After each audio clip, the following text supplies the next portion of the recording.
2017 is probably my favorite year in anime for as long as I've been watching it seasonally. I can easily see how it would have little to offer those not interested in certain genres and franchises, but it easily beat 2016 for me, and I thought 2016 was quite good. To put it into context, I gave 5 TV anime a 9 or above last year. 10 TV anime are getting a 9 or above this year. This good of a year doesn't come often, so I want to celebrate it. Before I dive into my top 10, I need to give out some honorable mentions. First, we'll start with movies. Movies generally don't make my top 10 list, not because of their quality, but merely because I limit my list to series. That said, this year I got to see more new anime movies than ever before. I enjoyed watching all of the movies I'm about to display, and some would have ended up in my top 10 if I were including them. Let's take a look at them.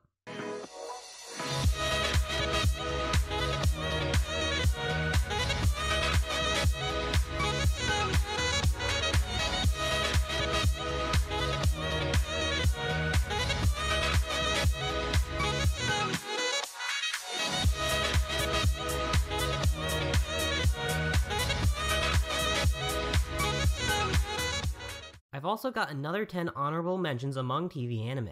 Like I said, this year far outpaced any other I've seen while watching shows weekly. Had it been 2016, all of these would have had a shot at landing on my top 10 list. As it stands, they're better shows, but I want to highlight these anyway.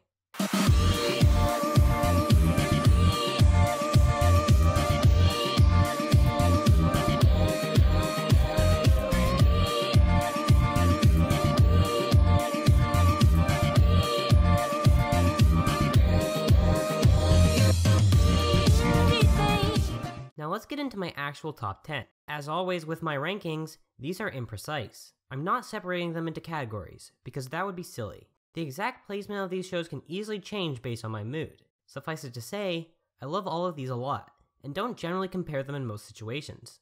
That said, this is a roughly accurate sample of which shows I like the most this year. Let's get into it. Number 10 is Kemono Friends. Kemono Friends was obviously the dark horse of this year, becoming a beloved show for me and many others without any forewarning. It was easy to dismiss a mediocre looking CG show at the beginning of the season, but I was quick to hop back onto the bus as soon as Japan started raving about it. The reason I love Kemono Friends so much comes down to a pretty simple reason. It's fun. I've written extensively about why I want some shows to just try and be fun. Depth is cool, and many of my favorite shows are in that position because of the many cool things they explore. But shows like Kemono Friends are great too. Its focus on the importance of friendship and the fact that everyone has their own talents might sound like something out of a kids show. But who cares? It's a good message and it's a show which is just enjoyable to watch. Of course, some people will never be able to get past the visuals. With time, however, I believe they come to the show's benefit. Basically, looking the way it does adds charm. In a less goofy series, it would really be harmful, but in a show like this, it works out. Lastly, I think it's important to note that Kemono Friends really lives and dies on the strength of its characters. They're all very fun, much like the show itself, and getting invested in them is the key to enjoying the series. This is especially true for the final episodes, which rely on your interest in Kaban and Serval.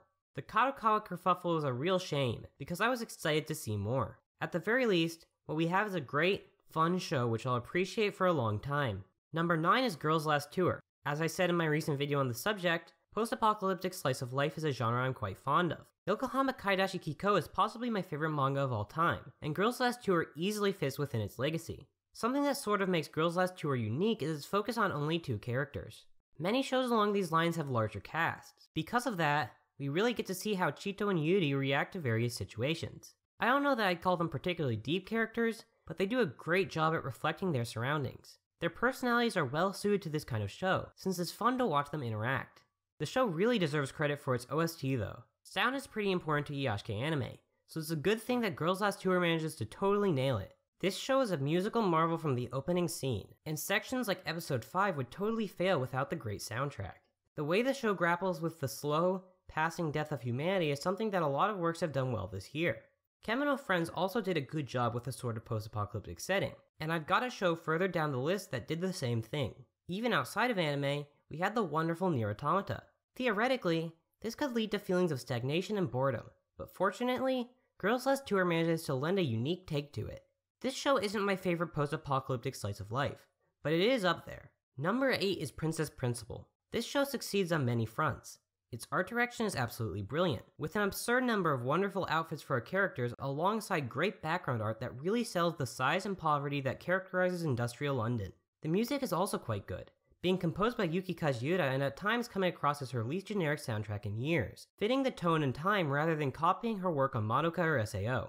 The characters are great as well. While I can understand some people's disappointment that this wasn't a plot-driven show, I'm personally more fond of character-driven works, something you can probably tell from this list. I'm obviously quite fond of Ange and Charlotte because of the Yuri, though I also think they're fun characters even when their interactions don't revolve around each other. I love seeing the various personas Ange puts on, and it's even better to see her true self, rare as that is. Dorothy, Beatrice, and Chise are also quite likable, and their episodes do a great job at adding to the show. Once again, this show isn't that deep, and I mostly enjoy it because it's fun and has cool characters, but there are a few thematic aspects that I really like. Unlike a lot of steampunk media, which kind of glosses over the oppression that industrial capitalism created, Princess Principal deals with it head on. One of our main characters might be a royal, but the show is distinctly anti-monarchy. This is quite refreshing, as I'm not used to actually seeing political stances in the anime I watch, even in shows where politics are pretty important like this one. That said, it really is the fun that makes me rank this show so highly. A fun action show with Yuri, great characters, and a cool setting is something I don't get often, so I'm thankful that 2017 gave it to me. Number 7 is Pokemon Sun and Moon. This show started in late 2016, but I didn't start watching it until this year, so I'm going to include it. I feel like I'm just repeating myself at this point, because the reason I like this show is that it's fun. As I talked about in my video on kids anime, optimistic and enjoyable shows are great, and something that I frequently find missing from late night offerings. That said, Pokemon Sun and Moon has more than fun to offer me. First, it gives me a massive dose of nostalgia. The Pokemon anime was absolutely never this good when I was a kid, but that doesn't erase the fact that it allows me to tap into that childhood joy that's so frequently missing from my life today. Just being able to watch an episode of this every week and get to see cool Pokemon, fun battles, and silly adventures is wonderful. It reminds me of a time where I had a lot less to worry about, where I could just watch Pokemon for hours with a little bit of homework being the only thing on my plate. I also have to praise the absurdly good animation. Seriously, this show consistently delivers animation highlights. The new character designs enable fluid motion at all times. In the past, the show would contort itself to avoid showing motion wherever it could. Now, it simply allows itself to have stuff going on in the background, or for characters to move even when they're just talking. This is pretty important in terms of actually making it fun to watch every minute of the show without looking away. I never know when I might miss an excellent cut or Pikachu doing something funny, so I have to pay attention at all times. When you factor in the fun cast and the excellent character arc that Lilia and Gladion go through, this is easily a show that ends up on this list. I'd honestly put this higher if I knew what direction it planned on going in the future. Pokemon Sun and Moon is good enough to have a chance at ending up on my top anime of all time, which is quite an accomplishment for a kids show that I once believed I'd outgrown. Number 6 is Showa Genroku Rakugo Shinju. Unlike many of the others on this list, it's not something I'd call fun. Funnily enough, even though I had Rakugo as number 3 on my list last year, I actually like this season a lot more. Its weaker placing just goes to show how good this year was to me. Season 2 of Rakugo took everything Season 1 had, the interpersonal drama, the excellent cinematography, Ishida Akira's one-of-a-kind voice acting, and so on. More importantly though, it delved into themes which I find much more interesting. In Season 1, Rakugo was, while in decline, still a pretty popular art form. That narrative was a lot more focused on love and revenge. Season 2, on the other hand, is about how an art form can change to evolve with the times. The best demonstration of this is Konatsu becoming a performer herself. The way the show deals with Kiku's hesitance to accept change while clearly having him understand that change is necessary for Rakugo to survive is excellent. Without Konatsu as the example of that change, the show wouldn't be as impactful. Art is something which is really powerful and important to me, so works which focus on the subject have a real chance of becoming favorites of mine.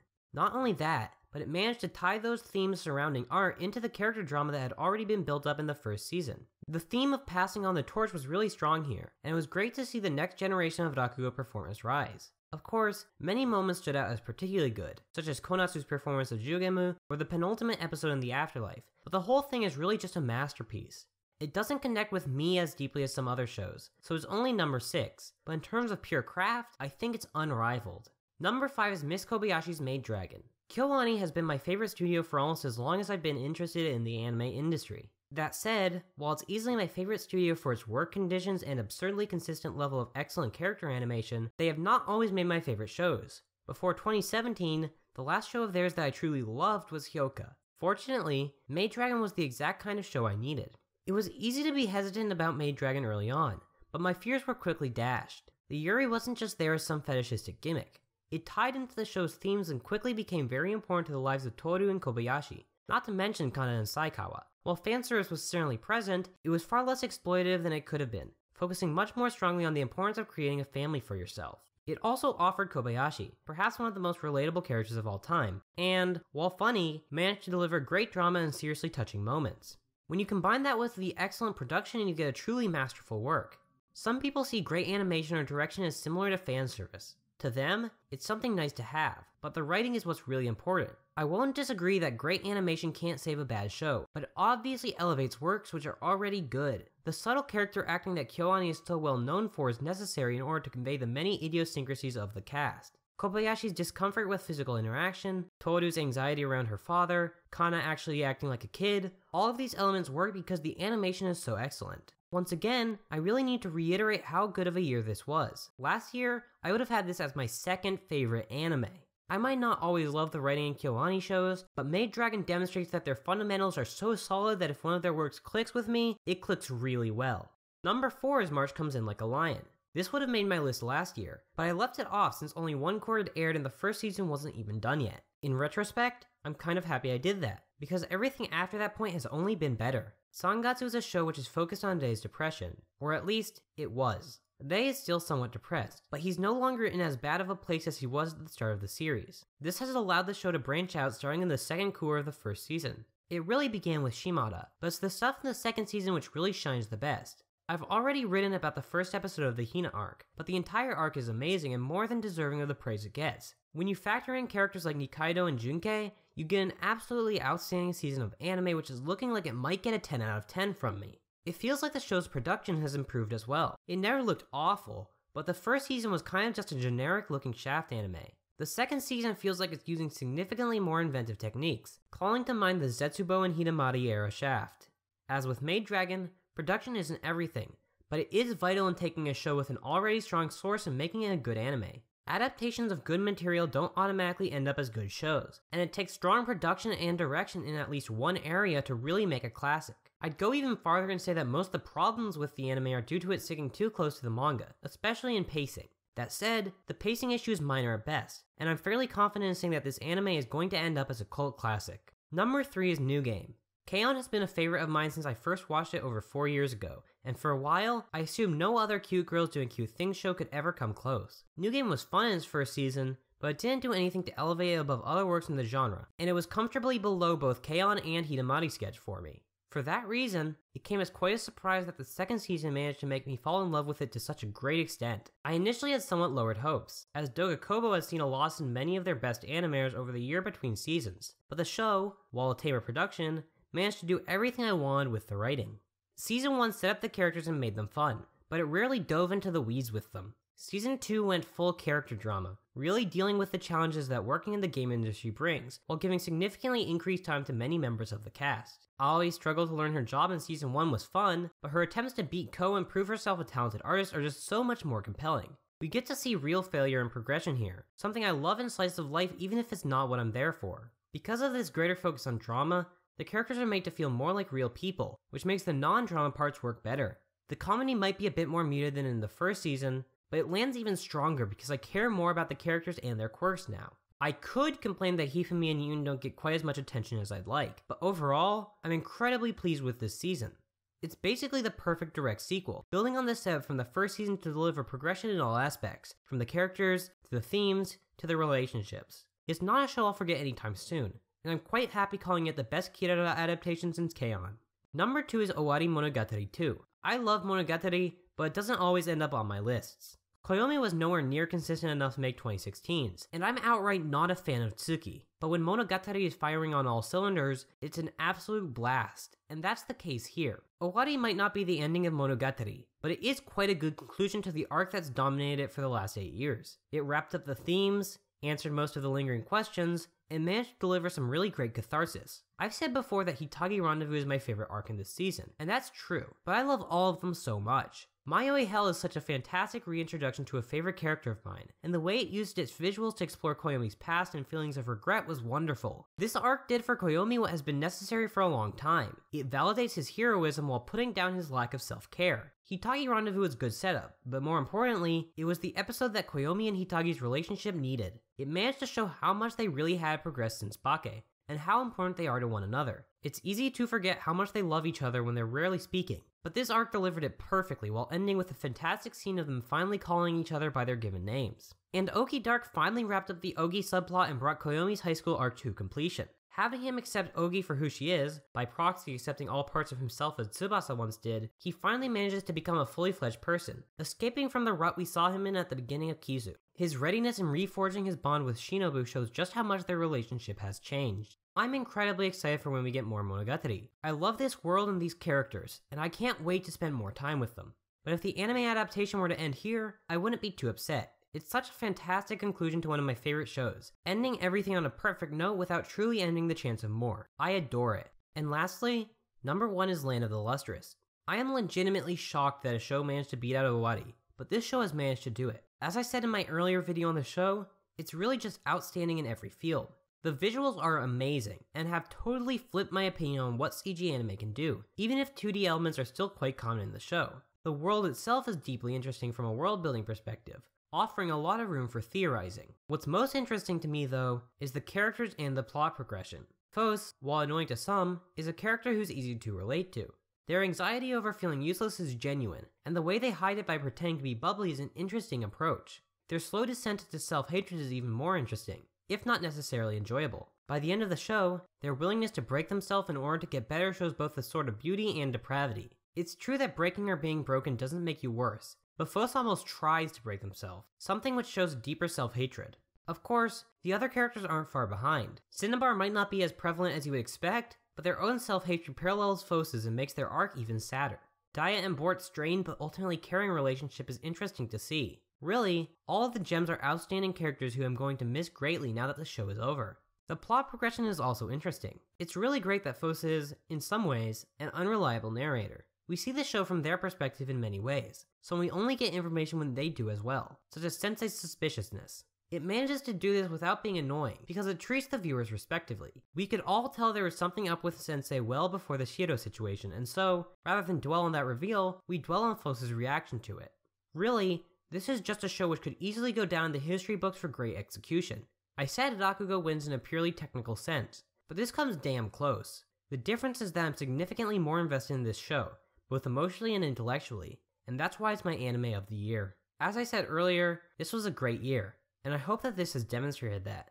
I have my doubts as to whether 2018 can be this good. Years this great only come once or twice a decade, but I'm happy that this year has convinced me that anime is still in an excellent place in regards to making new shows. Obviously I couldn't fit everything on here, and my taste is quite a bit different from others, so I encourage you to tell me what you would put on your list. Hopefully, you've been able to enjoy mine. This video and others are made easier because of Patreon. If you'd like to support my videos, please support my Patreon, and consider following me on Twitter or checking out my blog for more content. I hope you enjoy my future videos as well.